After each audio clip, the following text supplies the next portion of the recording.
Okay, so after thinking for a couple of minutes and actually contacting a few friends on what to try and persuade in a speech today, they actually said to pick the US border wall in Mexico, which I am not a very political person, but it is a good do or don't kind of situation and it is kind of a current event, so I thought it might be okay to maybe talk about. And my stance on it would be against building a wall. I mean, I think we have enough kind of a deterrent as it is, if that makes sense.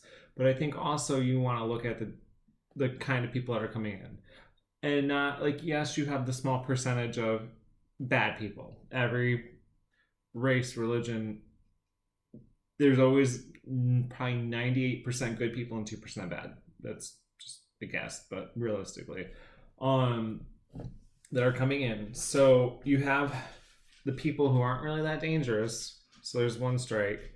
You also have people who clearly, if they're going to be going into the US illegally, they're not in the means to, I don't want to say get far ahead in life, but you can kind of see where I'm going to go in with that. So the kind of jobs they're going to be doing are very low income jobs that, well, going to be kind of honest here,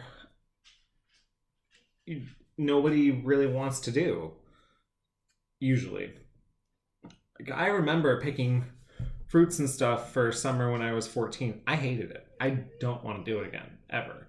And for what I looked online, a fair amount of people do that. And actually, where I grew up on the west side of the state, there's an area where there's a large Mexican population that does do that. That is their job.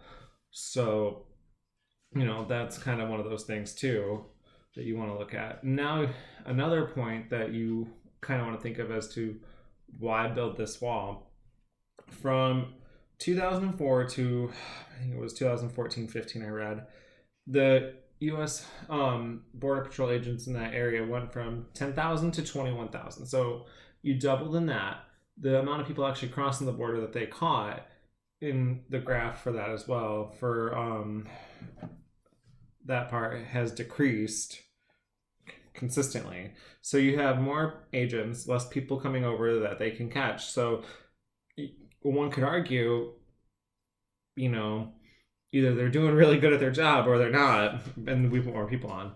So you have all those cost of agents and benefits and whatnot right there along, which they're not probably going to go away once you build the massive wall. They're probably going to stay because then you're going to have people who still need to police the wall, who need to maintain the wall, on top of its initial cost of, which seemed to be blooming. One from, I think he said originally, what, $5 billion. Now it's, there's been cost up and down. It's just kind of ridiculous. So you have that as well.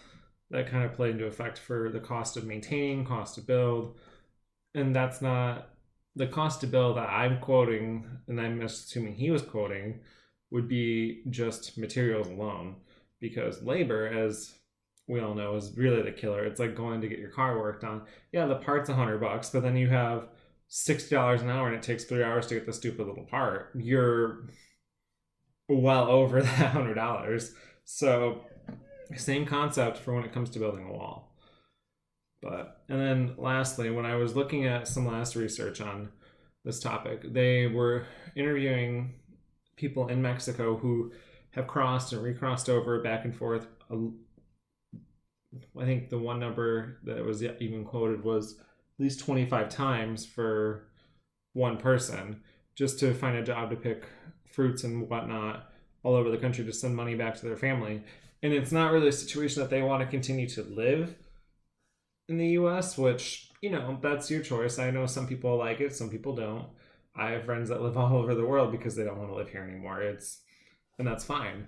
But for them, it's just they were going where job opportunities were. And clearly there are job opportunities because those positions need to be filled and nobody's going for those ones. So to me, it just kind of makes sense that you would kind of let them do that. I mean, it's not a big deal for that sense. This was a land literally meant for immigrants to come. I mean, it's kind of been that way forever.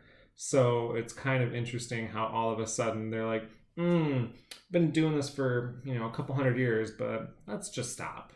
It just doesn't quite make sense to me as to why you would do that, because you get your best, great minds thinking basically when you combine different cultures, different people, different segments of society. You get the best of everything. You don't want to stagnate yourself with just one group of people, because you're not going to grow as a society, and then it's just going to crash.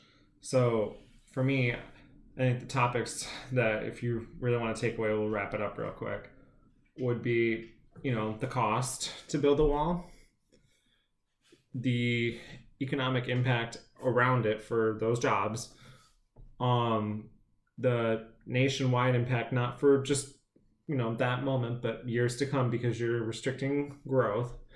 And I think the psychological impact of what would happen next, because if you think about it, you just started with one wall, that's all it takes, one wall, and then, oh, well, we're going to start restricting this, that. I think it would start to lead to more of a domino effect. So that would be my last point. Both of my sources are from, one example would be Michael Deer's book Why Walls Don't Work, and then one of my other ones would be AJ Plus, which is a social media outlet who did a little bit more research and got their stuff. So yeah.